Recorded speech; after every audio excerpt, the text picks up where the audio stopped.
আসসালামু আলাইকুম সুপ্রিয় দর্শক, আমি ক্যাপ্টেন হাসিব হাসান খান সংলাপ প্রতিদিন অনুষ্ঠানে আপনাদেরকে স্বাগত জানাচ্ছি। বর্তমান বিএনপি সরকার রাষ্ট্রীয় ক্ষমতায় যাওয়ার 3 মাসের মধ্যেই দ্বিতীয় দফায় জ্বালানি তেলের দাম বৃদ্ধি করেছেন। আজ বৃদ্ধি করা হয়েছে বিদ্যুতের দাম। বাংলাদেশ ব্যাংকের একটি তথ্য অনুযায়ী 2025-26 অর্থবছর অর্থাৎ জুলাই থেকে মার্চ পর্যন্ত এই 9 মাসে জ্বালানি খাতে সরকারের ব্যয় বৃদ্ধি পেয়েছে 54.41%। এই 9 মাসেই জ্বালানির খাতে আমাদেরকে গুনতে হয়েছে 6.3 বিলিয়ন মার্কিন ডলার। এই অবস্থায় আমরা আজকে আলোচনা করব বাংলাদেশের জ্বালানি নিরাপত্তা নিয়ে। আমাদের সাথে রয়েছেন বাংলাদেশের প্রখ্যাত ভূতত্ত্ববিদ, খনিজ এবং জ্বালানি তেলের জ্বালানি বিষয় বিশেষজ্ঞ অধ্যাপক বদরুল ইমাম। আরও রয়েছেন আমাদের সিনিয়র সাংবাদিক এম এ বারী। আপনাদের দুজনকেই এনটিভিতে স্বাগত জানাচ্ছি। স্যার, আপনার কাছে আমি প্রথম শুরু করতে চাই। আমাদের কি আসলেই স্যার গ্যাসের সমস্যা, নাকি আমাদের এটা উত্তোলন অনুসন্ধানের সমস্যা? স্যার, কোনটিকে আপনি মনে করেন স্যার?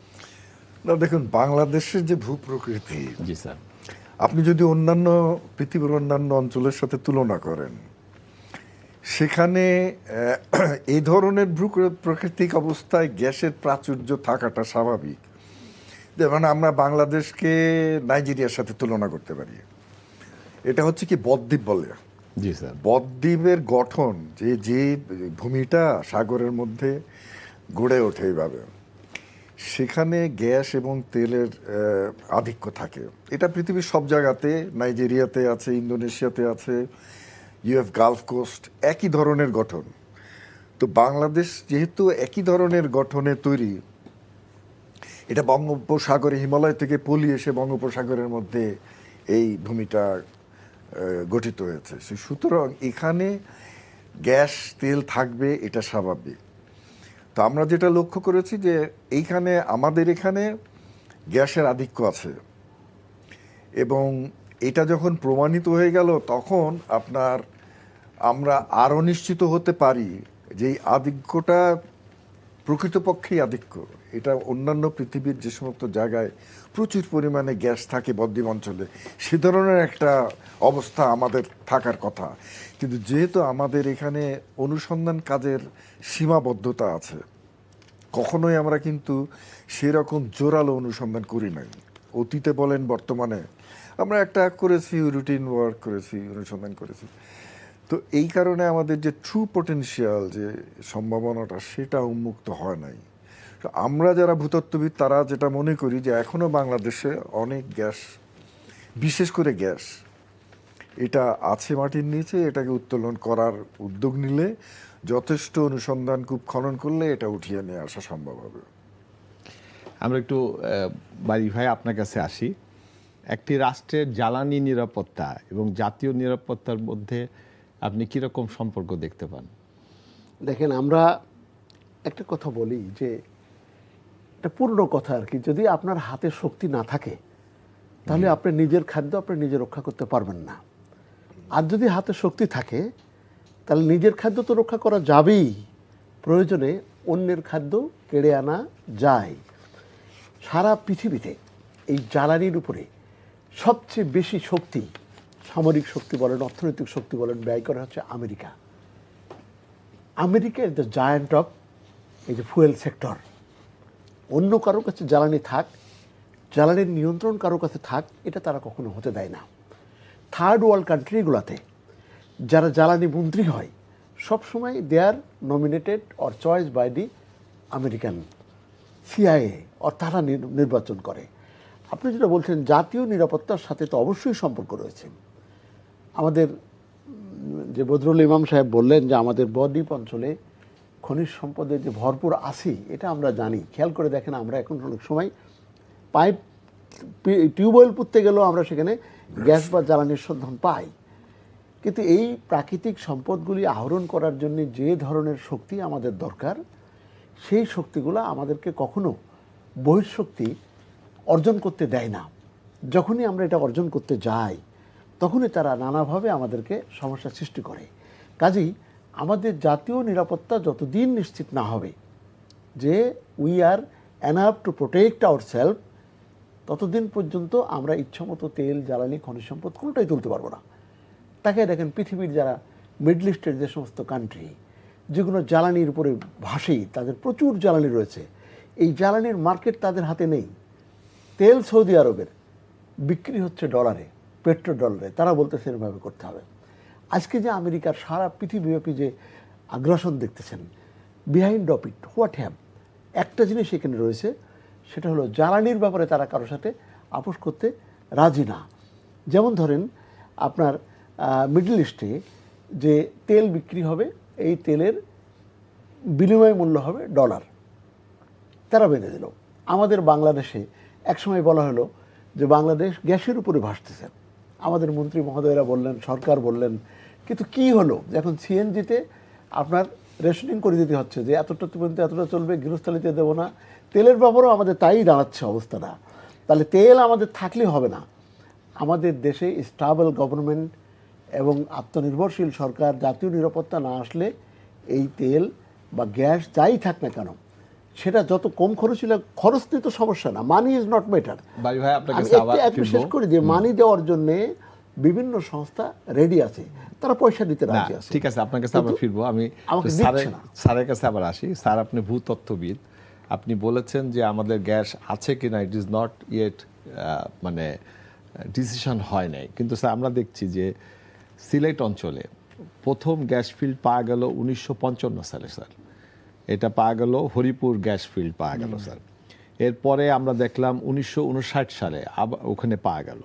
1960 সালে এসে রশিদপুর গ্যাস ক্ষেত্র পেলাম আমরা। 1962 সালে কৈলাস টিলা আমরা পেলাম। 1962 সালে আবার তিতাস গ্যাস পেলাম। 1963 সালে হবিগঞ্জ গ্যাস ফিল্ড পেলাম। 1969 সালে এসে বাকরাবাদ গ্যাস ফিল্ড পেলাম স্যার। এটা হলো স্বাধীনতার পূর্বে 7টা কূপ আমরা পেলাম 55 সাল থেকে 69 সালের এই যে স্যার 14 বছর আমরা 7টা কূপ পেলাম এবং একই জায়গায় 7টা গ্যাস ফিল্ড পেয়েছি আমরা। এবং সেই গ্যাস ফিল্ডের মধ্যে এখনো তিতাস এখনো বাংলাদেশ সবচেয়ে বড়। তারপরও স্যার আমাদের কি সন্দেহ থাকলো যে গ্যাস নাই আমাদের? গ্যাস নাই এই কথাটা আমরা ভূতত্ত্ববিদরা তো এটা স্বীকার করি না। জি স্যার। বাংলাদেশের যে গঠন, এটার যে ভূতাত্ত্বিক ইতিহাস, এইটা আমাদেরকে পয়েন্টেডলি ইন্ডিকেট করে দেয় যে বাংলাদেশের মাটির নিচে অনেক গ্যাস আছে। এটা আপনার পৃথিবীর যে সমস্ত জায়গায় প্রচুর পরিমাণে গ্যাস আছে, যেমন ধরেন নাইজেরিয়া, গালফ কোস্ট, ইন্দোনেশিয়া, এদের যে গঠন, বাংলাদেশের গঠন একই রকম। সুতরাং আমরা সেই হিসাবে ধরেই নিতে পারি যে বাংলাদেশের মাটির নিচে অনেক গ্যাস আছে। কিন্তু আপনার গ্যাস থাকলেই তো হবে না, এটাকে উঠানোর জন্য আপনার কূপ খনন করতে হবে এবং যথেষ্ট পরিমাণ কূপ খনন করতে হবে। সেই কাজটা আমরা করি নাই। আমরা করেছি, কিন্তু সেটা পর্যাপ্ত পরিমাণ, যে পরিমাণ কূপ খনন করলে পর্যাপ্ত পরিমাণ গ্যাস আসবে সেই পরিমাণ কূপ আমরা খনন করি নাই। আমরা কূপ খনন করেছি, গ্যাস পেয়েছি, বাস এতটুকুনি। কিন্তু ম্যাসিভ আকারে একটা যে মানে ঝাঁপায় পড়া, যে আপনার সম্পদটাকে সত্যিকারভাবে ডেভেলপ করা, সেই ধরনের কাজ আমাদের হয়নি। সুতরাং এখনও কিন্তু স্কোপ আছে। যদি আমরা মনে করি যে এই গ্যাস সম্পদটাকে উঠায় নিয়ে এসে আমরা এই সমৃদ্ধিটাকে কাজে লাগাবো, সেটা আমরা করতে পারি, কিন্তু তার জন্য পরিকল্পনা দরকার এবং কার্যক্রম দরকার। আমরা স্যার দেখলাম যে স্যার এই যে ভোলায় স্যার গ্যাস পাওয়া গেল 96 সালে স্যার, খুব সম্ভব শাহবাজ গ্যাস ক্ষেত্র পাওয়া গেল স্যার 96 সালে। এরপরে আরও 2টা মানে গ্যাস ক্ষেত্র পাওয়া গেছে ভোলায়। লাস্ট যেটা পাওয়া গেল ইলিশা যেটা বলা হচ্ছে, এবং এখানে বলা হচ্ছে যে প্রায় 5 TSF গ্যাস এখানেই আছে। কিন্তু এই গ্যাস পাওয়ার পরে কেন আমরা স্যার এই গ্যাস উত্তোলন করে পাইপলাইনে বাংলাদেশের মূল ভূখণ্ডে না এনে স্যার আমরা কেন এলএনজিতে চলে গেলাম স্যার? এইটাই তো আমাদের মানে দুর্বলতা। দেখেন, আমাদের দেশের যে গ্যাসের সম্ভাবনা, সেই জিনিসটা কিন্তু কেউ প্রকৃতপক্ষে ওইভাবে ধারণ করে নাই। আমরা আমরা অতি সহজে কিন্তু অনেক গ্যাস পেয়ে গেছি। পৃথিবীর অন্যান্য দেশের সাথে যদি আপনি তুলনা করেন, তাহলে তারা যতগুলো কূপ খনন করে গ্যাস পায়, আমরা তার চেয়ে অনেক কম খনন করে অনেক গ্যাস পেয়ে গেছি। স্ট্যান্ডার্ডটা কি স্যার পৃথিবীর? যে মানে পৃথিবীর মানে স্ট্যান্ডার্ডটা যেমন ধরেন আমরা অ্যাভারেজে আমরা 3:1 তিনটা মানে কূপ খনন করলে একটাতে পাই সামগ্রিকভাবে সমগ্র দেশে। কোনো কোনো অঞ্চলে একটা কূপ খননেই আমরা একটা গ্যাস ক্ষেত্র পেয়ে যাই, সিলেট অঞ্চলে। পৃথিবীতে অ্যাভারেজে 10:1 7:1 এইটা হচ্ছে রেট। সেই তুলনায় আমাদের দেশটা তো অনেক সমৃদ্ধি। এটা যেহেতু বদ্বীপ অঞ্চল, পৃথিবীর অন্যান্য বদ্বীপ অঞ্চলও এরকম, যেমন নাইজেরিয়ার কথা বললাম, ইউএস গালফ কোস্টের কথা বললাম, এগুলো সবই নেচারই এরকম, এর ভিতরে অনেক গ্যাস তৈরি হয় এবং সেই হিসেবে বাংলাদেশের গ্যাস তৈরি হয়েছে, এটাকে উঠানো সম্ভব। তো সেই জন্য আপনার খুব খনন করার যে পর্যাপ্ত পরিকল্পনা এবং কার্যক্রম, সেইটা গ্রহণ করতে হবে। এই গ্যাস তো এমনি উপরে উঠেও আসবে না। সেটাই। তো সেটা যদি আমরা এখনো আমরা এটা করতে পারি, করলে আমাদের গ্যাস সমৃদ্ধিটা আমরা কাজে লাগাতে পারবো। বাড়ি ভাই, আপনার কাছে আসি। আপনি স্যারকে শুনছিলেন যে স্যার বলছে যে আমাদের বদ্বীপ এবং আমাদের পর্যাপ্ত গ্যাস থাকবে, এটাই স্বাভাবিক, এবং কিন্তু আমরা এটাকে উঠাচ্ছি না। কি কারণে উঠাচ্ছি না, আপনি কিছু বলতে পারবেন কিনা? এখানে একটা কথা বলা হয়েছে যে 10:1, 10টা কূপ খনন করলে একটা পাওয়া যায়, সে দেশ তারা তুলছে। আর আমাদের দেশে 3টা খনন করলে একটা কূপে গ্যাস পাওয়া যায়, অ্যাজ পার আপনার তথ্য মোতাবেক। সেটা যদি হয়ে থাকে, মানে অলরেডি আমরা যেটা পেয়েছি তাহলে সেই অনুযায়ী ওই দেশের তুলনায় আমাদের দেশের গ্যাস ফিল্ড বা গ্যাস উৎপাদন ক্ষেত্র তৈরির ক্ষেত্রে তুলনামূলক খরচটা কম। কিন্তু আমি মনে করি, একজন সাংবাদিক হিসেবে আমার যেটা অবজারভেশন, সেটা হলো বাংলাদেশ গ্যাস বা তেলে সমৃদ্ধ হোক, এটা তো আন্তর্জাতিক যারা মাফিয়া আছে তেল গ্যাস নিয়ন্ত্রণ করে, তারা এটা চায় না। তারা নানাভাবেই আমাদের সরকারের উপরে চাপ সৃষ্টি করি এই কাজটাকে নিরুৎসাহিত করে। প্রয়োজনে তারা এই তেল গ্যাসের দায়িত্বে যারা থাকে আমাদের বাংলাদেশে, পেট্রোবাংলা, জ্বালানি মন্ত্রী বা এই ধরনের লোক যারা থাকে, তাদেরকে দেখবেন বিভিন্ন সময় তারা তাদের দেশে বিভিন্ন ট্রেনিংয়ের নাম করে নিয়ে গিয়ে সেখানে কিন্তু তাদেরকে নিরুৎসাহিত করে দেয় যে তোমাদের এটা করার দরকার নাই, তোমাদের তো আমরা দিচ্ছি, অসুবিধা কী? তুমি খনন করলে 3টা কূপ খনন করলে তোমার যে কষ্ট হলো সেই কষ্টটা তুমি পেলে না, তো ঠিক আছে, এই কষ্ট করার দরকার নাই, এই কষ্টে তোমাকে আমি তেল দিচ্ছি, তোমার তোলা দরকার নাই, তোমারটা থাক, তুমি আমার কাছ থেকে কেনো বলে তারা এখানে ট্রেডটা করে। এবং আন্তর্জাতিক এই চক্রান্তের কারণেই বাংলাদেশের এই খননগুলা, কূপ আবিষ্কারগুলা, এই যে তেলের স্বয়ংসম্পূর্ণতার পথে যে অন্তরায়, এই জিনিসটা এই সমস্ত ভূ রাজনৈতিক কারণে আমাদের দেশে অগ্রসর হচ্ছে না। তারা those who R responsible to do it, তারা অলসো বিভিন্ন সময় কনভিন্স হয়ে যায়। এই জন্য আমি আগেও বলেছি আপনাকে যে থার্ড ওয়ার্ল্ড কান্ট্রিতে যারা এই এনার্জি বা রিসোর্স মিনিস্টার হয়, তাদেরকে আমেরিকার অনুমোদন নিয়ে আসতে হয়। আমেরিকা চাইলে আপনি হতে পারবেন, না হলে আপনি হতে পারবেন না। এর চেয়ে আমেরিকা যে তেল নিয়ন্ত্রণ করে, এটা আমার প্রমাণ করার কোনো দরকার নেই। আজকে মিডল ইস্টের যত গোলমাল, সব তো একটাই কারণ। ঠিক বাংলাদেশেও তেল গ্যাস আমদানি করার জন্য যে পরিমাণ এনার্জি বা শক্তি দরকার, অর্থ দরকার, তা আমাদের আছে, না থাকলেও আমরা ম্যানেজ করতে পারি। কিন্তু ব্যক্তির ইচ্ছা, রেসপন্সিবল ব্যক্তির যে ইচ্ছা, এটা আমাদের এখানে সংকট রয়েছে। তারপরও যখন কোনো গভর্নমেন্ট থাকে, সেই গভর্নমেন্টটাকে স্টেবল পজিশনে রাখতে দেয় না, তাকে কোনো না কোনোভাবে একটা চাপ সৃষ্টি করেন, যে গভর্নমেন্টই থাক। এখন বিএনপির গভর্নমেন্ট আছে, তাকে একটা ট্যাগ লাগাই দিয়ে তাকে একটা পলিটিক্যাল প্রেশারের মধ্যে রাখে সুস্থভাবে। আমি একটা ঐতিহাসিক কথা বলি, শেরশাহ 20 বছর এই যে মুঘলদের আগে শেরশাহ যে আপনার এই দেশ শাসন করছিল, যে ভূমি সেটেলমেন্ট থেকে যত আইনগুলো করেছিল, কারণ কি, নিরবিচ্ছিন্নভাবে কাজ করার জন্য একটা সুযোগ শেরশাহ পেয়েছিল। ঠিক মানে ডিস্টার্বলেস, যেখানে কোনো হ্যাসেল ছিল না, পেয়েছিলেন। যারা এইরকম পেয়েছে ইতিহাসে, তারা কিন্তু দেশের জন্য অনেক কিছু করতে পারছে। কিন্তু আমাদের থার্ড ওয়ার্ল্ড কান্ট্রিগুলোতে সরকারগুলোকে সবসময়ই কোনো না কোনোভাবে অস্থিতিশীল করে ফেলা হয়। আর এই অস্থিতিশীল কারণেই সরকার always busy to protect his share বা his power, that is the main reason, and then we are unable to invent this things. Sir আপনার কাছে ফেরত আসি স্যার। আমরা দেখছি যে আমাদের একই পাহাড়, যেটা পার্বত্য চট্টগ্রাম সীতাকুণ্ডুর থেকে শুরু হয়েছে, সীতাকুণ্ডুর থেকে শুরু হয়েছে একই পাহাড়, রাঙামাটি, বান্দরবন, দেন খাগড়াছড়ি হয়ে স্যার ওই পাশে গেল হলো আমাদের মিয়ানমার, আরাকান প্রদেশ, আর এই পাশে ত্রিপুরা, পাশে মিজোরাম। ত্রিপুরাতে স্যার 11টা গ্যাস ফিল্ড আবিষ্কারিত হয়েছে। আরাকানে তো অসংখ্য স্যার, এবং আরাকানের গ্যাস এখান থেকে তারা পাইপ লাইনে এসে নিয়ে যাচ্ছে, চীনে নিয়ে যাচ্ছে। অথচ আমরা স্যার এই যে চট্টগ্রামের এই 3টা পাহাড়ি এলাকা, এখানে আমরা কোনো গ্যাস কি নাই আমাদের এখানে স্যার?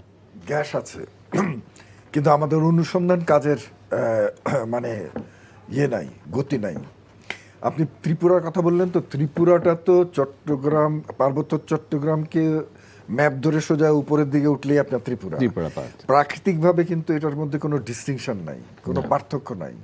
ওখানে যে গ্যাস প্রাপ্তি, ওই গ্যাস প্রাপ্তিটা এখানেও আছে, কিন্তু ওইখানে আপনার যে পরিমাণ কূপ খনন করা হয়েছে ত্রিপুরাতে, আমাদের এখানে তো সে পরিমাণ কূপ খনন করা হয়নি। আমরা পার্বত্য চট্টগ্রামে যতগুলো পাহাড় আছে তার কতগুলো আমরা খনন করেছি।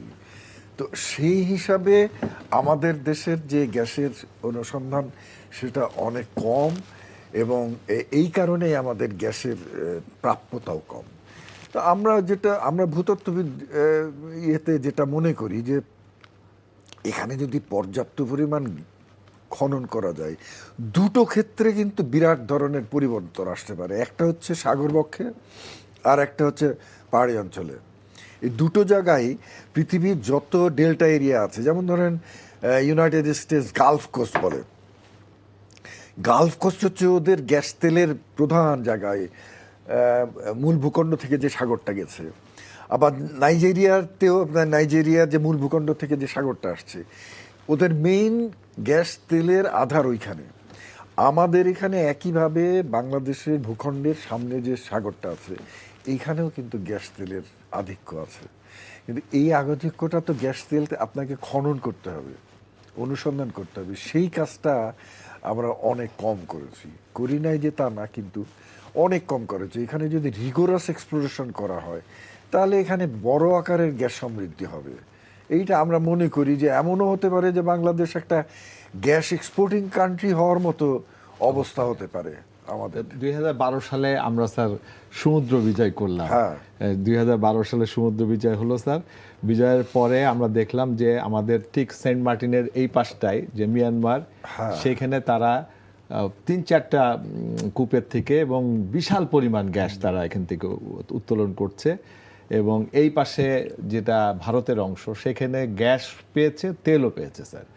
আর মাঝখানে আমরা যে জায়গাটা, সেই জায়গাটা নিয়ে আমরা বসে আছি, এবং এখানে আমরা এক্সপোর্ট করতে যেতে পারি নাই। তো এখানে কি আপনি মনে করেন যে গ্যাস তেল অবশ্যই আছে, এরকম আপনি এজ এ ভূতত্ত্ববিদ? অবশ্যই, মানে এখানে না থাকার তো কোনো কারণ নেই। আমাদের ভূতাত্ত্বিক যে গঠন, এটা পৃথিবীর যে কোনো জায়গায় এই ধরনের, যেখানে একটা বদ্বীপ গিয়ে সাগরে পড়েছে, আপনার নাইজেরিয়াতে এত গ্যাস রিচ কোথায়? ওই নাইজেরিয়ার বদ্বীপটার মধ্যে। ইউএসএতে গালফ কোস্ট কোথায়? গালফ কোস্টটা হচ্ছে একটা বদ্বীপ এলাকা। তো একইভাবে বেঙ্গল ডেল্টা যেটা, বা বেঙ্গল বদ্বীপ, এইখানেও কিন্তু গ্যাসের আধিক্য থাকার কথা। তো এটা তো মাটির নিচে থাকলেই হবে না, এটাকে আপনার উত্তোলন করার জন্য কূপ খনন করতে হবে, যথেষ্ট পরিমাণ কূপ খনন করতে হবে। এই যথেষ্ট পরিমাণ কূপ খননটা আমাদের দেশে হয়নি। আমরা করেছি, কিন্তু খুবই মানে ওদের তুলনায় যেখানে বিশাল আকারে গ্যাস তেল উঠায়, তাদের তুলনায় আমাদের এখানে খুব নগণ্য কূপ খনন করা হয়েছে। তো এইভাবে তো হবে না, এটা আপনাকে ম্যাসিভ একটা আকারে এক্সপ্লোরেশন প্রোগ্রাম নিতে হবে। তাহলে আমার মনে হয় যে বাংলাদেশ একটা গ্যাস রিচ কান্ট্রি হিসেবে পরিগণিত হতে পারে। মাহির ভাই, আপনি জানেন যে 2024 সালে একটা উদ্যোগ নেওয়া হয়েছিল, এই বিভিন্ন দেশের কোম্পানিগুলোকে ডেকে আনা হয়েছিল, গ্যাস বঙ্গোপসাগরের 26টা ব্লক করে দেওয়া হয়েছিল। কিন্তু সেইবার পিএসআইতে সমস্যা ছিল, বিদেশি কোম্পানিরা টেন্ডার ডকুমেন্ট কেনার পরে পার্টিসিপেট করে নাই, কিন্তু এবার আবার নতুন করে টেন্ডার ফ্লোটিং হয়েছে। 24শে মেতে এই টেন্ডার ফ্লোটিং হয়েছে এবং 1 তারিখ থেকে টেন্ডার ডকুমেন্ট বিক্রি হচ্ছে। এবং এখানে পৃথিবীর জায়ান্ট কোম্পানি যেগুলো আমরা বলি যে chevron, then your Exxon Mobil, তারা ইতিমধ্যে এসে তারা আগ্রহ প্রকাশ করছে, $1 বিলিয়ন ইনভেস্টমেন্ট করতে চাচ্ছে। এটার ব্যাপারে আপনি কি আশাবাদী কিনা? আমি বলি যে 2009 সাল পর্যন্ত আমাদের দেশে জি গণতান্ত্রিকভাবে নির্বাচিত এবং বিতর্কের ঊর্ধ্বে সরকার ব্যবস্থা চালু ছিল। 2009-এর পর থেকেই কিন্তু আমাদের নির্বাচন ব্যবস্থা, সরকারের গ্রহণযোগ্যতা নিয়ে তর্ক বিতর্ক, আন্দোলন, জ্বালাও পোড়াও বহু কিছু ঘটে গেল। এবং সর্বশেষ যে আপনি 24-এর কথা বলছেন, সেখানে যে 5ই আগস্টের ঘটনা ঘটলো, 5ই আগস্ট সৃষ্টির আগ পর্যন্ত দেশে যে রাজনৈতিক স্থিতিশীলতার চরম অভাব ছিল, এটা অস্বীকার করার কোনো উপায় নেই। তাহলে বৈদেশিক যেসব কোম্পানিগুলো আসবে, অলওয়েজ তারা চেষ্টা করবে যে তারা যে ইনভেস্ট করতেছে তাদের always they will think about দেয়ার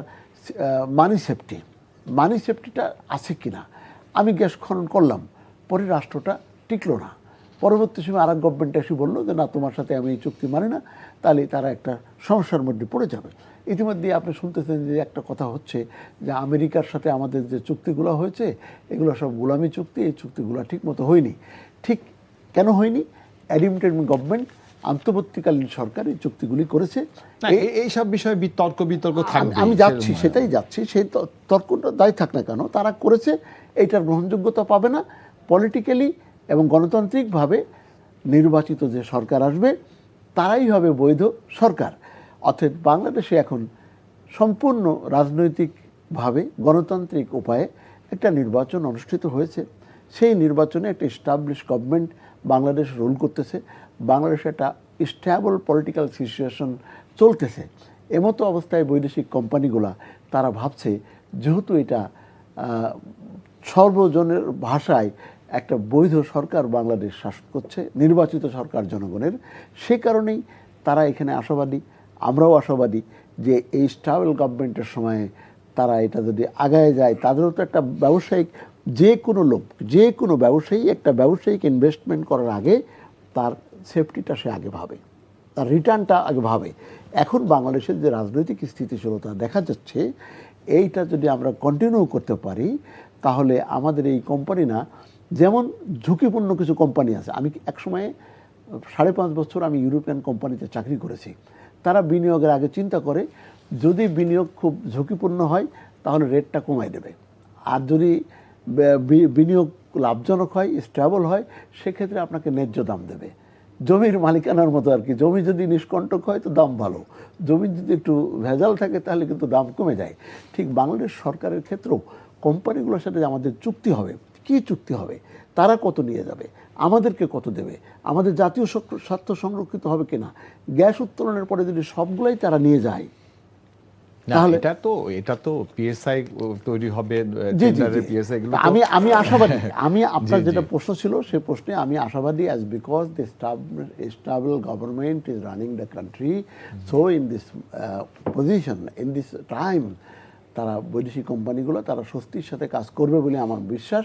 এবং এটা যদি এই সিচুয়েশনটাকে আমরা কন্টিনিউ করতে পারি, এখানে আমরা আশার আলো দেখতেই পারি।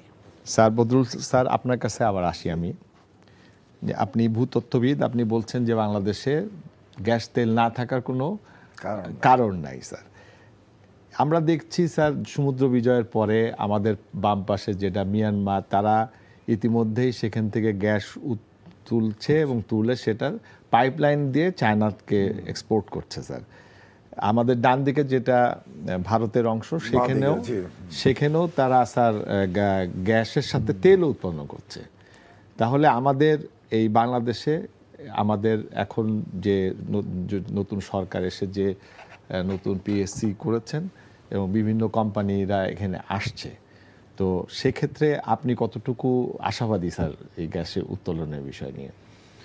না, একজন ভূতত্ত্ববিদ হিসাবে আমি খুবই আশাবাদী। তার কারণ, যদি মনে করেন কেউ বলে যে বাংলাদেশে তেল গ্যাস থাকবে না, তাহলে আপনার ভূতাত্ত্বিক থিওরি ভুল হয়ে যাবে। পৃথিবীর যে কোনো জায়গায় যতগুলা ডেল্টা এরিয়া আছে, বদ্বীপ এরিয়া আছে, আপনি মনে করেন নাইজেরিয়াতে এত গ্যাস তেলের মূল সূত্রটাই হচ্ছে ওইখানে একটা বদ্বীপ গ্রো করেছে এবং সব তেল গ্যাস ওই বদ্বীপের মধ্যে। আমেরিকাতে ইউএস গালফ কোস্ট, ওইটা আরেকটা বদ্বীপ, সব তেল গ্যাস ওই বদ্বীপের মধ্যে আছে। ইন্দোনেশিয়া বলেন মহাকাম ডেল্টা বলে ওরা, আমাদের যেমন বেঙ্গল ডেল্টা। সুতরাং বদ্বীপের নেচার প্রাকৃতিকভাবে এগুলো হয় কি আপনার এই মাটির ভেতরে প্রচুর পরিমাণ গ্যাস তৈরি হয় এবং জমা হয়ে থাকে। সেই হিসাবে থিওরিটিক্যালি আমরা বলতে পারি যে বাংলাদেশ গ্যাস তেল, বিশেষ করে গ্যাস প্রাচুর্য না হওয়ার কারণ নাই। প্র্যাকটিক্যালি আমরা দেখতে পাচ্ছি যে আমাদের দেশে স্বল্প পরিমাণ কূপ খননের মধ্যে আমরা যে পরিমাণ গ্যাস পেয়েছি, পৃথিবীর অন্যান্য জায়গায় কিন্তু অতটা গ্যাস পাওয়া যায় না এই পরিমাণ কূপ খননের মাধ্যমে। সুতরাং আমরা যদি একটা বড় আকারের রিগোরাস এক্সপ্লোরেশন প্রোগ্রাম নেই, যথেষ্ট পরিমাণে কূপ খননে আমরা কার্যক্রম নেই, তাহলে এখানে আরও অনেক গ্যাস পাওয়া যাবে। তেলের কথা আমি বাদই দিলাম, এই ধরনের সিচুয়েশনে গ্যাসটাই বেশি পাওয়া যায়। সুতরাং গ্যাসের অভাব হওয়ার কথা না বাংলাদেশে। স্টিল আমরা গ্যাসের অভাবে ভুগি। এর কারণ হচ্ছে আমাদের এক্সপ্লোরেশন প্রোগ্রামগুলো কখনোই এরকম জোরালো হয় নাই। আমরা এক্সপ্লোরেশন করেছি ঠিকই, কিন্তু একটা রুটিন তার উপরে উঠি নাই। কখনো নিচে গেছে, তখন একটু উপরে উঠছে, কিন্তু একটা বড় আকারের প্রোগ্রাম নিয়ে এখানে ঝাঁপায়া পড়া বা কম্প্রিহেন্সিভ ওয়েতে এটাকে হ্যান্ডেল করা, এইটা কোনো সরকারই করেনি। তো এটার অভাবে আমাদের গ্যাস তেলের যে সম্ভাবনাটা সেটা উন্মোচিত হয় নাই। এখনও আমরা মনে করি, আমরা যারা ভূতত্ত্ববিদ আছি, যে আমাদের গ্যাসের সম্ভাবনা অনেক বেশি। এখানে যথেষ্ট পরিমাণ কূপ খনন করলে অনেক গ্যাস উঠে আসবে এবং আমাদের গ্যাসের কোনো অভাব হবে না। সিলেট অঞ্চলে স্যার আমরা দেখলাম যে প্রায় যতগুলো কূপ কিংবা খনন করা হয়েছে, এবং এটাকে মানে রেশিওর যদি ধরা হয় 100-তে 100 বলা যেতে একদম পারে। 1:1। হ্যাঁ, সেখানে তেলও পাওয়া গেছে। হ্যাঁ, তো সেখান থেকে তেলের সম্ভাবনা থাকতে পারে। সিলেট অঞ্চলে তো তেলের সম্ভাবনা আছে এবং ওখানে তেল ক্ষেত্র তো আছেও। তবে গ্যাস তো প্রচুর। সিলেট অঞ্চলে আপনি 1:1 বললেন না, 1:1 কিন্তু সাংঘাতিক ব্যাপার। পৃথিবীতে আপনার 10:1, 5:1 এই ধরনের রেশিওতেই মানে খুবই মানে আশাবাঞ্চক বলে বলা হয়, এবং সেখানে এক্সপ্লোরেশন প্রোগ্রামগুলো অনেক বেশি হয়।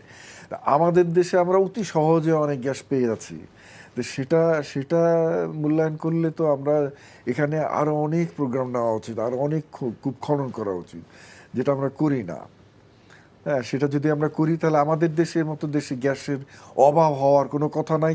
কেন আমরা এলএনজি ইম্পোর্ট করবো? এইটা একটা অবান্তর কাজ। এটা আমাদের ওই দিকেই যাওয়ার মানে প্রয়োজন নাই, যেমন আপনি নিজের গ্যাসটাকে উঠায় নিয়ে আসতে পারি। কিন্তু সমস্যা হচ্ছে যে কোনো সরকারই এই দিকে মানে যথেষ্ট পরিমাণ নজর দেয় না। আমরা কিছু লোক আছি যারা বিজ্ঞানী আছেন বা যারা ভূতত্ত্ববিদ আছেন, যারা এই ক্ষেত্রে কাজ করেন, তারা এই সমস্ত কথাবার্তা বলেন, কিন্তু তাদের কথায় তো গ্যাস উঠে আসবে না। এটাকে সরকারকে হ্যান্ডেল করতে হবে, তাদের কথাকে গ্রাহ্য করে এখানে কার্যক্রম গ্রহণ করতে হবে, তাহলে এটা সার্থক হবে। বারী ভাই, আপনি স্যার ভূতত্ত্ববিদ হিসেবে উনি বারবারই বলছেন যে আমাদের দেশে প্রচুর তেল, গ্যাস তো অবশ্যই আছে, তেলেরও সম্ভাবনা আছে। তা আপনি বলেছেন যে এটা উত্তোলনের করতে পারছি না, কারণ হলো বৈদেশিক নীতি। তো আমাদের দেশের যারা রাজনীতি করে তারা কি সবাই বিদেশিদের কাছে আপনার মত অনুযায়ী যে তারা সোল্ড টু ফরেন কোম্পানি? আপনাকে আমি একটা কথা বলি, দেখেন আমি সাম্প্রতিককালে মালয়েশিয়া গেছিলাম। সেখান থেকে আসার সময় একটা নর্মাল লোক, আমি কোনো পণ্ডিত ব্যক্তির কথা বলছি না, আমি যখন আসতেছি তখন আমি জানি যে মাহাথির মোহাম্মদ মালয়েশিয়ার এই উন্নয়নের জন্য রূপকার এবং তিনিই করেছেন। তো ওই ভদ্রলোক আমাকে আপত্তি জানিয়ে বললেন যে আপনারা বাইরের থেকে যেটা দেখেন সেটা আর এটা এক না। মাহাথির মোহাম্মদ করেননি, করেছেন আনোয়ার ইব্রাহিম। উনি জানেন যে অর্থনীতি কিভাবে রান করতে হয়, সেই কারণের জন্যই আনোয়ার ইব্রাহিম এটা করেছে, এবং আনোয়ার ইব্রাহিম করেছে বলেই আবারও আমরা আনোয়ার ইব্রাহিমকে নির্বাচিত করে ক্ষমতায় বসিয়েছি। আপনি যেটা বলছেন যে আমাদের বাংলাদেশে বিভিন্ন সময়ে আমরা বিভিন্ন কর্মসূচি গ্রহণ করি, একসময় একটা বিপ্লব গ্রহণ করি, যেরকম জিয়াউর রহমান সাহেবের সময় খালকাটা একটা বিপ্লব ছিল, তাই না? বিভিন্ন সরকারের সময় একটা বিপ্লব গ্রহণ করি। যেহেতু আমাদের দেশে, যদি আপনার খেয়াল আছে কিনা, যে যখন প্রথম তেল ক্ষেত্র পাওয়া গেল, পেট্রোল পাওয়া গেল বাংলাদেশে, অকটেন পাওয়া গেল, তখন দেশের লোক, সারা দেশের লোক ফুটবলে ওই যে চ্যাম্পিয়ন হওয়ার পরে যেরকম সারা দেশ আনন্দে ভাসে, এরকম সারা দেশ আনন্দ ভাসছিল। আমরা চাই যে এবারে সাম্প্রতিককালে এই যে যুদ্ধের কারণে যে তেলের ক্রাইসিসটা হলো, যদি আমাদের নিজস্ব তেল থাকতো, তাহলে আমাদের এখানে যেরকম ক্রাইসিসটা গেল, কৃষক তার লাইন নিয়ে পাম্প মেশিন নিয়ে এসে পাম্পে হাজির হয়ে গেছে, যদি আমরা তেলের দিক দিয়ে এই স্বয়ংসম্পূর্ণতা অর্জন করতে পারতাম, তাহলে এই টেনশন কিন্তু, এই সময়টা আমি বিদেশে কয়েকটা দেশে গেছি, সেখানে কিন্তু আমি তেলের পাম্পে এরকম লাইন দেখি নাই। আমার এখানে যেরকম লাইন দিয়ে তেল নিতে হয়েছে, কারণ হলো তাদের নিজের চলার জন্য যেটুকু দরকার তা তাদের যথেষ্ট আছে। আমাদের বাংলাদেশের হিসাবে প্রতিদিনে এখন 3000 ব্যারেল উৎপন্ন হয়। আমাদের চাহিদা হচ্ছে 65 থেকে 68 লাখ মেট্রিক টন, এটা আমাদের চাহিদায় দেয়। তাহলে সেই যদি হয়, চাহিদার তুলনায় আমাদের এই উৎপাদন কিন্তু সাফিসিয়েন্ট না। তাহলে তেল যেহেতু উন্নয়নের, জ্বালানি হচ্ছে উন্নয়নের প্রথম সত্য। প্রথম সত্য হলো গতি। গতি আনতে হলে গাড়ি দরকার, গাড়ি চালাতে হলে জ্বালানি দরকার। অর্থনীতির চাকা ঘোরাতে হলে জ্বালানি ম্যান্ডেটরি, এর কোনো বিকল্প নেই। তাহলে সরকার যদি একটা ভূমিকা নেয় যে আমরা দরকার হলে 2 বেলা না খেয়ে থাকবো, তবু আমাদের খনিজ সম্পদ আমরা আহরণ করব। আপনি একটা কথা তুললেন, আপনার কথায় আমি আসি। মায়ানমার তুলেছে, ভারত তুলেছে, কিন্তু আমরা সমুদ্রের দখল পাওয়ার পরও আমরা সেখানে যেতে পারিনি। কেন যেতে পারিনি? যেহেতু আমরা অরাজনৈতিক লোক, আমরা কথা বললে রাজনৈতিক কথা আসবে, আমি সেটাতে যাব না। কারণ হলো আমাদের দেশে ওই লোকটা নেই যে লোকটি আনোয়ার ইব্রাহিমের মতো এটা নিয়ে ভাববে, যে লোকটি আমাদের তেল তোলার জন্য যেটা বিপ্লব, রাষ্ট্রীয় পরে জনসমর্থন তো আছেই। আপনি কোনো না কোনো সরকার বা কোনো মন্ত্রী আজকে একটা ভূমিকা নিক যে আমরা তেলের ক্ষেত্রে বিপ্লব ঘটাবো, আমরা এটা করতেছি, দেখেন সারা দেশের জনমত তাকে সমর্থন দেবে। সারা বাংলাদেশের লোক চাচ্ছে যে আমাদের এই খনিজ সম্পদে আমরা অন্তত তেলে স্বয়ংসম্পূর্ণ হই। যেরকম আমরা খাদ্য স্বয়ংসম্পন্ন, ঠিক তেলে যদি আমরা স্বয়ংসম্পূর্ণ হতে পারি, তাহলে আমাদের ইকোনমির চাকাটা যখন থেমে থেমে ঘুরছে মাঝে মাঝে ক্রাইসিসের মধ্যে, এটা থাকবে না, it will be full run. কারণ আপনি এটা মানতে হবে, বাংলাদেশ কিন্তু এখন একটা শিল্পের দিক দিয়ে যে উৎপাদনমুখী একটা দেশ, এটা আমরা অস্বীকার করতে পারি না। আপনারা তাকাই দেখেন, যদি চায়নার থেকে যে পরিমাণ মেটেরিয়ালস আসতেছে, এর মেটেরিয়ালসগুলো কেন আসতেছে? আগে তো আমাদের আমদানি করতে হতো, এখন অনেক জিনিস বাংলাদেশে ব্যবসায়ীরা তৈরি করতেছে তাদের ইন্ডাস্ট্রি দিয়ে। এই ইন্ডাস্ট্রির প্রথম সত্যই তো হলো জ্বালানি। তাহলে ইকোনমির মেইন বেজ হচ্ছে জ্বালানি। জ্বালানি যদি না থাকে, তাহলে ইকোনমির জ্বালানি তো আছে, কিন্তু সেই জ্বালানিটা ইউজ হচ্ছে না। যেরকম আমরা স্যারের কাছে আবার আসি না, আমি একটু শেষ করে দেখে নেই। হ্যাঁ। তাহলে আমি যেটা বলতে চাচ্ছি সেটা হলো, যেহেতু জ্বালানি আমাদের জন্য এসেনশিয়াল, খুবই দরকারি জিনিস, তাহলে কেন আমরা এটাকে একটা বিপ্লব হিসেবে নিচ্ছি না যে আমাদের জ্বালানি আমরা তুলব এবং সর্বোচ্চ চেষ্টা করব, প্রয়োজন বোধে আমরা। সেই জন্য সেটা হলো যে সাদদের মতন যারা ভূতত্ত্ববিদ আছেন তাদেরকে বলতে হবে যে বাংলাদেশে যেরকম গত সরকারের, ফ্যাসিস্ট সরকারের যিনি ছিলেন নসরুল, যিনি, উনি যখন যুক্তি দেখালেন তখন কিন্তু উনি এই কথা বলেছেন যে আমাদের দেশের ভূতত্ত্ববিদ যারা আছেন তারা কেউ বলেন যে আছে, কেউ বলেন নাই, সেই জন্য আমরা এটার দিকে যাচ্ছি না, আমরা বিদেশ থেকে আমদানি করার দিকে এলএনজিতে চলে গেল। কিন্তু দেখেন, বাকরাবাদে যখন, এই ভোলাতে যখন আমরা গ্যাস পেলাম, তখন তো সেইটাকে হয় পাইপলাইনে ঢাকায় আনা দরকার ছিল, না হলে আমাদের যে পাওয়ার প্ল্যান্টগুলো সেটাই তো স্যার ওখানে নিয়ে যাওয়া দরকার ছিল, রামপালে না করে কিংবা পায়রাতে না করে সেটা ভোলায় করা দরকার ছিল। কিন্তু সেক্ষেত্রে সরকার বারবার সেই কথাই আসছে যে অদৃশ্য একটা হাত সরকারের উপরে থাকতেছে এবং তারা এই সিদ্ধান্ত নিচ্ছে, নেওয়ার পরে দেখা যাচ্ছে যে আমাদের গ্যাস আছে কিন্তু আমরা এটা উত্তোলন করছি না।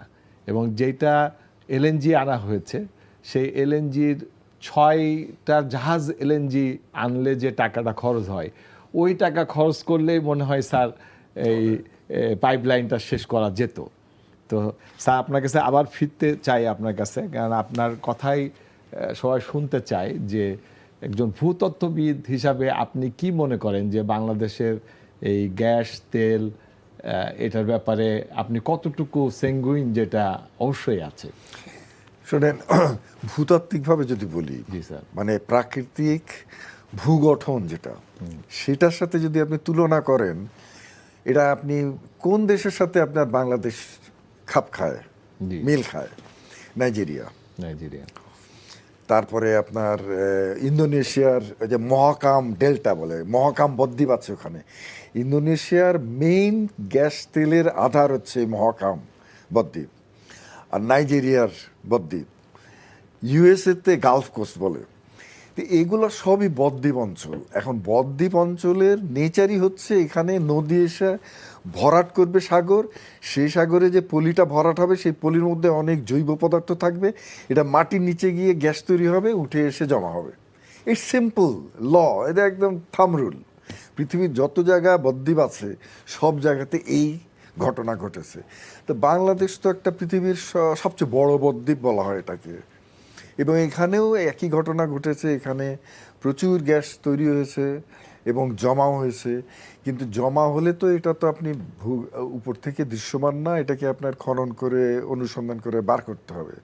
তো আমাদের দেশে আমরা যে পরিমাণ অনুসন্ধান করেছি সে তো তার তুলনায় কিন্তু আমরা বেশি পেয়েছি। বাইরের সাথে আপনি যদি তুলনা করেন যে ওখানে 10টা কূপ খনন করলে একটা পাওয়া যায়, এমনও উদাহরণ আছে। 5টা কূপে একটা কূপ, এটা হচ্ছে নর্মাল।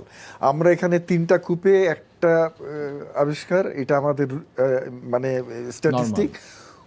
কোনো ক্ষেত্রে সিলেট অঞ্চলে 1:1 কূপ খনন করেন আপনি তেল গ্যাস পাবেন। তো এইটা তো মানে ধরেন খুবই সমৃদ্ধশালী একটা অঞ্চল। দুর্ভাগ্য যে আমাদেরকে স্রষ্টা গ্যাস তেল দিয়েছে, হ্যাঁ, কিন্তু আমরা সেটাকে উত্তোলন না করে খুব ভালো বলেছে, আমরা দুর্ভাগ্য। বিদেশ থেকে গ্যাস তেল আমদানি করছি এবং এটার দাম বাড়াচ্ছি। প্রতিটা সরকার এসে দাম বাড়াচ্ছে এবং সাধারণ মানুষকে এই একটা বিদ্যুতের দাম বেশি দিয়ে দিতে হচ্ছে, গ্যাসের দাম বেশি দিতে হচ্ছে, অথচ আমাদের পায়ের নিচে গ্যাস তেল রয়েছে। স্যার, আপনার কাছে আবারও আসতে চাই। আপনি বারবারই বলছেন যে আমাদের প্রচুর পরিমাণ তেল গ্যাস আছে, কিন্তু দুর্ভাগ্য আমাদের যে আমরা কেন জানি কোনো কারণে এটা যেভাবে যাওয়া উচিত ছিল সেভাবে করছি না। স্যার, আমাদের একটা সংস্থা আছে বাপেক্স, এবং আমরা দেখলাম যে এই বাপেক্স, এই যে ভোলাতে যে গ্যাসটা পাওয়া গেল, এই বাপেক্স পেল, কিন্তু পরবর্তীকালে আমরা বাপেক্সকে সরিয়ে একটা রাশিয়ান কোম্পানিকে এনে দিয়ে দিলাম। এটা স্যার কি? এইটা আমাদের দুর্ভাগ্য। এটা পলিসিগত ব্যাপার, বুঝলেন? এটার আমরা বিরোধিতা করি সব সময়। বাপেক্স আবিষ্কার করেছে, আবিষ্কার করাটাই হচ্ছে কঠিন কাজ, উত্তোলন করাটা তো কোনো কিছু না। আপনি আবিষ্কার যখন করে তুললেন তখন এটা আপনি উঠে আসবে পাইপ দিয়ে। তো আপনি আবিষ্কার কঠিন কাজটা করে সহজ কাজটা আপনি দিয়ে দিলেন বিদেশি কোম্পানিকে। এটা অত্যন্ত আমাদের মতে এটা রাষ্ট্রবিরোধী কাজ হয়েছে। আমি তো এটাকে ওই দৃষ্টিতে দেখি। তো এই কারণে আমরা অনেক ক্ষেত্রেই আমরা আমাদের নিজস্ব যে সক্ষমতা সেটাকে টেনে রাখি, ধরে রাখি, এবং আমাদের পূর্ণ বিকাশ হতে আমরা নিজেরাই বাধাগ্রস্ত করি। এটা উচিত না। বাপেক্স আবিষ্কার করতে সক্ষম, উত্তোলন করতেও সক্ষম হবে, এবং বাপেক্সকে দিয়ে আরও বেশি কাজ করানো উচিত, তাকে আরও প্রমোট করা উচিত। যে সমস্ত জায়গায় বাপেক্স পারবে না, যেমন ধরুন কতগুলো জায়গা আছে সাগর বক্ষে বাপেক্স অনুসন্ধান করতে পারে না, টেকনোলজিক্যালি আমাদের দুর্বলতা আছে, সেখানে আপনি বিদেশি কোম্পানিকে অবশ্যই আনবেন। অথবা ধরেন দুর্গম পাহাড় অঞ্চল যেখানে আছে সেখানেও হয়তো বাপেক্সের লজিস্টিক সাপোর্টের একটু অসুবিধা থাকতে পারে, সেখানে আপনি বিদেশি কোম্পানি। কিন্তু প্লেনল্যান্ডে যেখানে বাপেক্স স্বাচ্ছন্দ্যে কাজ করতে পারে সেখানে কেন বিদেশি কোম্পানিকে আনবে? কারণ আমাদের দেশে ভূতত্ত্ববিদের অভাব নাই, দক্ষ কারিগরি টেকনিশিয়ানের অভাব নাই, এবং আপনি দেশের টেকনিশিয়ান, দেশের ভূতত্ত্ববিদ যত কাজ করবেন, দেশীয় ইনগ্রোন আপনার হোমগ্রোন জিনিসটা আরও বেশি শক্ত হবে এবং এটা ব্যাপ্তি ঘটবে। বিদেশির উপরে নির্ভরশীলতা থাকলে আপনি ওই রকমই থেকে যাবেন, আপনি নিজেকে গ্রো করতে পারবেন না। তো এটা তো কাম্য না। আমরা একটা স্বাধীন জাতি, সেই হিসাবে আমাদের সক্ষমতা বৃদ্ধি করাটা আমাদের প্রধান কাজ। তো সেই কাজটা না করে আমরা বিদেশিদের উপর নির্ভর করব কেন, যদি আমাদের সক্ষমতা আমরা তৈরি করতে পারি? সর্বশেষ যে স্যার আমাদের গ্যাস ফিল্ড আবিষ্কার হয়েছে জামালপুর স্যার, এটা তো খুব সম্ভব বাপেক্স করেছে। হ্যাঁ, জামালপুরে, হ্যাঁ, জামালপুরে বাপেক্স হ্যাঁ, করেছে। হ্যাঁ। তো জামালপুরে গ্যাস পাওয়ার অর্থ হলো স্যার নদীর এই পশ্চিমাঞ্চলে। পাটটা, এদিকেও আমাদের তাহলে গ্যাস রয়েছে স্যার। হ্যাঁ, আসলে ভূতাত্ত্বিকভাবে দেশের পূর্ব অঞ্চলটাই গ্যাসের মেইন আধার বলে আমরা মনে করতাম বা করি এখনো, কিন্তু পশ্চিমাঞ্চলে গ্যাসের সম্ভাবনাটাকে আমরা সবসময় ডাউনগ্রেড করে রেখেছিলাম, যে এটা ভূতাত্ত্বিকভাবে অতটা মনে করা হতো যে ওই রকম উৎপন্ন হয় নাই বা জমা হয় নাই। কিন্তু জামালপুরে যে গ্যাস প্রাপ্তিটা ঘটলো, এতে দেখা যাচ্ছে যে না, সেটা থিওরিটা ভুল।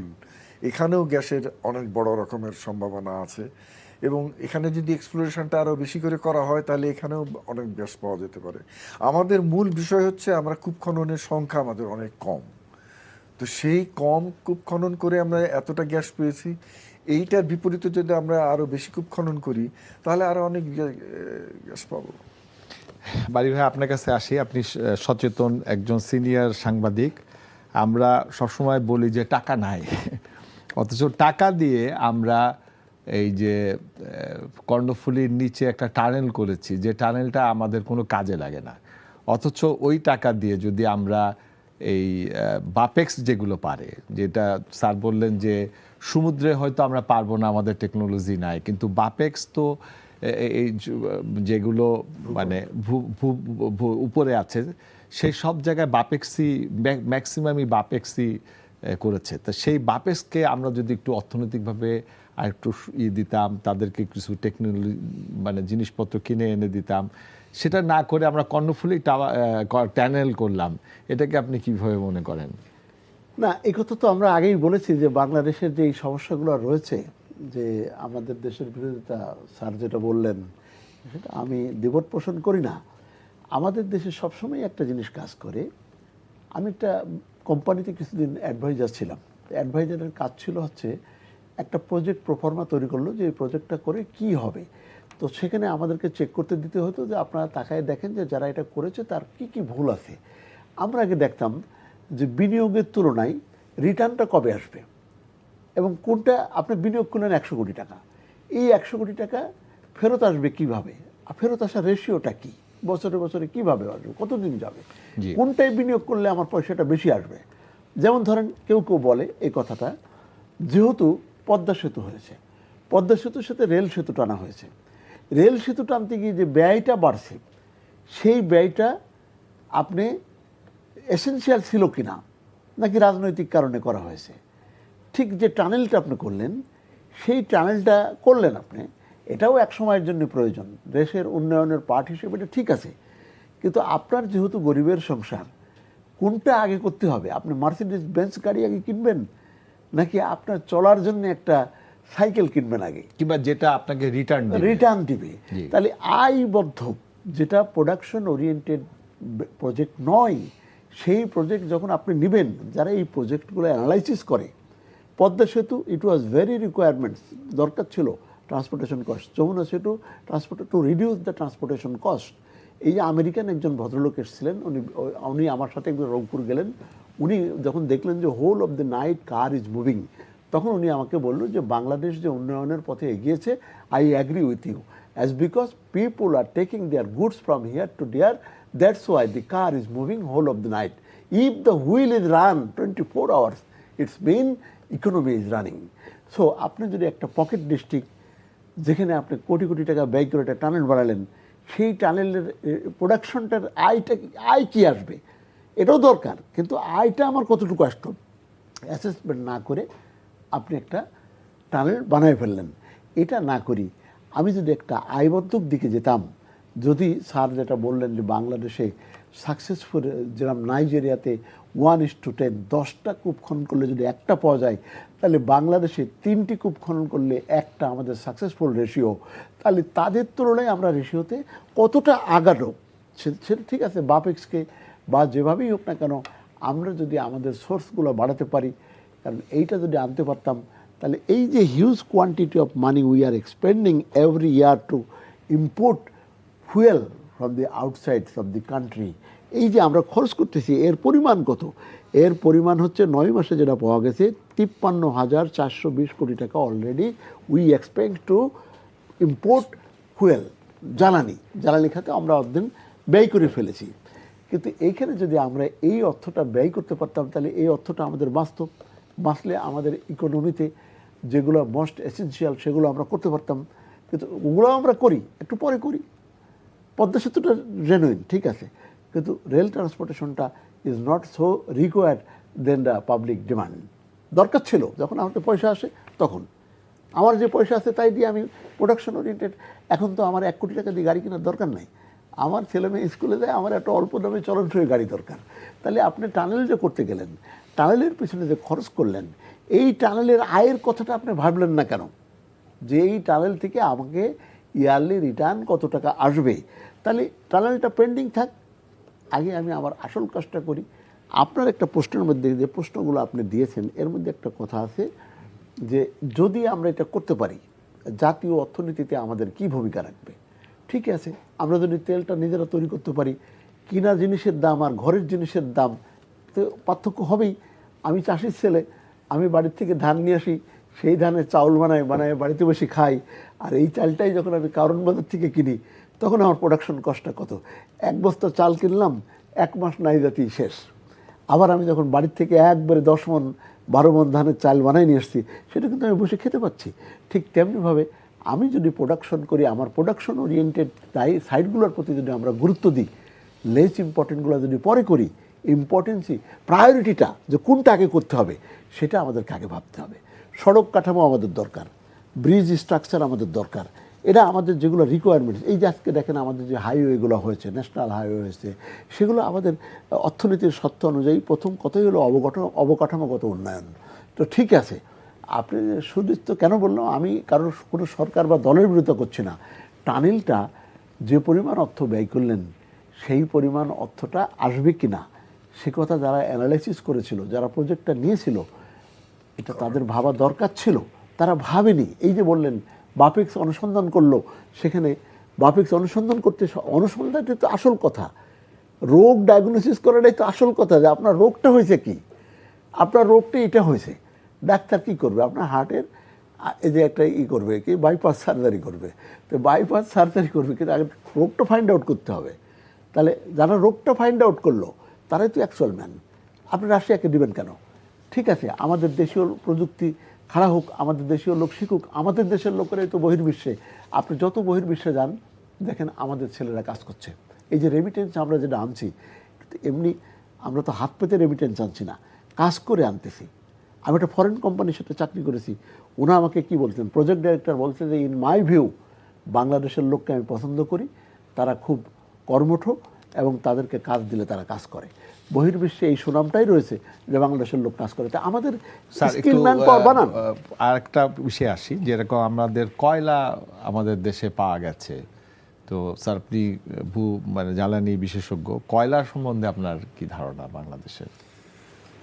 কয়লা ফিল্ড তো আমাদের বেশ কতগুলো আছে। বড় পুকুরিয়াতে একটা আছে যেটা ডেভেলপ, খালাসপিড়ে আছে, দিঘিপাড়ায় আছে, কিন্তু সবগুলো তো ডেভেলপ করা হয়নি। তো যদি সবগুলো ডেভেলপ করা হয় তাহলে এই জ্বালানির একটা বড় সাশ্রয় আমরা করতে পারি। কিন্তু আমাদের এই কয়লার ফিল্ড ডেভেলপমেন্টেও সীমাবদ্ধতা আছে, তো সেটার স্কোপও আছে এখনো। সুতরাং আমরা আমাদের যে জ্বালানির রিকোয়ারমেন্ট এর বড় একটা অংশ আমরা কয়লা দিয়ে মেটাতে পারি। আমরা যে তেলটা আনি বাইরে থেকে, গ্যাসটাও আনি, তো এগুলো তো মানে অর্থনৈতিকভাবে ব্যয়সাধ্য ব্যাপার। কয়লাও আনি, তো এগুলো যতটা পারা যায় দেশীয় উৎস থেকে যদি আমরা উত্তোলন করি এবং ব্যবহার করি সেটাতেই লাভ। তো এই দিকে আমার মনে হয় সরকারের দৃষ্টি দেওয়া উচিত যে দেশীয় যে কয়লাটা আছে সেটা উত্তোলন করা এবং যথেষ্ট পরিমাণে উত্তোলন করা এবং উত্তোলন বাড়ানো। তাহলে দুটো জিনিস হবে, কয়লা খনিটা এস্টাবলিশ হবে, দক্ষতা বাড়বে। আপনি যদি পশ্চিমবঙ্গে যান, এই বাংলাদেশ ক্রস করে যদি আপনি দেখেন পশ্চিমবঙ্গ, ওখানে অনেক কয়লা খনি, কিছু দূর পরপরই দেখবেন আপনার কয়লা খনি, লোকজন শ্যালো ডেপ থেকে কয়লা তুলছে। তো ওই একই ধরনের কয়লা খনি তো আমাদের এই উত্তরবঙ্গে আছে, তা আমরা ওগুলো ডেভেলপ করছি না ওই রকম। তো সেই স্কোপটা আছে আমাদের, তার তার বদলে আমরা করছি কি জ্বালানি আমদানি করছি টাকা খরচ করে।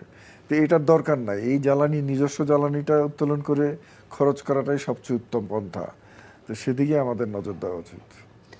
এই প্রসঙ্গে আপনি যে প্রশ্নটা স্যারকে করেছেন কয়লা নিয়ে, আমার বক্তব্য হলো সময়ের সাথে তাল মিলিয়ে আপনাকে চলতে হবে। এটি হলো সায়েন্টিফিক বিষয়। আপনি যুগের পরিবর্তন ঘটছে, কিন্তু এক সময় পেট্রোলিয়াম যুগ শেষ হয়ে যাচ্ছে, কয়লার যুগ শেষ হয়ে যাচ্ছে, পোস্তর যুগ, একটা যুগ শেষ হয়ে যাচ্ছে না একটার পর একটা। আপনার এখন কিন্তু নবায়নযোগ্য জ্বালানির যুগ চলে আসছে। এখন দেখেন সোলার পাওয়ার রিসার্চ করা হচ্ছে। এইটা কিন্তু আমরা কেরোসিনের তেলের ব্যবহার সেই পর্যায়ে কিন্তু এখন আর নেই। অন্যান্য যেসব রেডির তেল, কেরোসিনের তেল, এইসব কয়লা, এগুলো আমরা এখন শেষ করে আসছি। কয়লা তুলতে গেলে যে পরিমাণ খরচ হয় সেই খরচের তুলনায় এখনও পেট্রোলিয়াম যুগটা চালু রয়েছে। আমাদের মনে হয় যে কয়লা দরকার আছে, কিন্তু প্রোডাকশন কস্ট যেটা লাগে সেই গুরুত্বটা যদি আমরা পেট্রোলিয়াম অনুসন্ধানের উপরে দিয়ে থাকি, তাহলে এখানে অনেকগুলো উপজাত আমরা পেয়ে যেতে পারি। যেমন এখান থেকে আমরা ভিটামিন পাবো, এখান থেকে আমরা পেট্রোল পাবো, অকটেন পাবো, আমাদেরকে আজকে শেষ করতে হচ্ছে। তবে আমার বক্তব্য শেষ কথা হলো, আমার এটা যেটা করলে আমাদের জন্য আধুনিক যুগের সাথে তাল মিলিয়ে আমরা চলতে পারবো, আমাদের সমর্থন সেটার প্রতি থাকা দরকার। আমরা পিছনে যেতে চাই। অশেষ ধন্যবাদ আমাদেরকে সময় দেওয়ার জন্য। সুপ্রিয় দর্শক, আমরা স্যারের কাছে শুনলাম, ভূতত্ত্ববিদ, উনি বলেছেন যে বাংলাদেশে প্রচুর পরিমাণ তেল এবং গ্যাস পাওয়ার সম্ভাবনা রয়েছে, কিন্তু আমাদের যেটা সমস্যা সেটা হলো আমরা এটা উত্তোলনের কিংবা অনুসন্ধানের জন্য যে ইফোর্ট আমাদের দরকার সেটা আমরা দিই নাই। আমাদের রাজনীতি বিশ্লেষক তিনি বলেছেন যে এটার পিছনে ছিল আমাদের রাজনীতিবিদদের ব্যক্তিগত লাভ লালসা এবং বহির্বিশ্বের লোকজনের একটা ষড়যন্ত্র। এর কারণে আমরা আসলে 52 বছরে আমাদের যে তেল সম্পদ, গ্যাস সম্পদ আমাদের মাটির নিচে রয়েছে সেটাকে আমরা উত্তোলন করতে পারিনি। নতুন সরকার এসেছে, নতুন বিএনপি সরকার ইতিমধ্যেই 3 মাসের মধ্যে 2 বার তারা জ্বালানি তেলের মূল্য বৃদ্ধি করতে হয়েছে তাদের। এখন বিদ্যুতের দাম বৃদ্ধি করা হয়েছে। তথাপি তারা যদি শক্ত হয়ে দাঁড়ায় এবং আমাদের দেশের যে গ্যাস এবং তেল আছে সেটাকে যদি উত্তোলনের জন্য সঠিক পদক্ষেপ নেন, তাহলে আগামীতে আমাদের দেশের একটা জ্বালানি নিরাপত্তা হওয়ার সম্ভাবনা রয়েছে। সেই আশা করে সরকার সেই দিকে অগ্রসর হবেন, সেই আশা করে আজকের প্রোগ্রাম আমরা এখানে শেষ করছি। আবার দেখা হবে নতুন পর্বে। ততদিন ভালো থাকবেন, সুস্থ থাকবেন, এনটিভির সাথেই থাকবেন। আসসালামু আলাইকুম।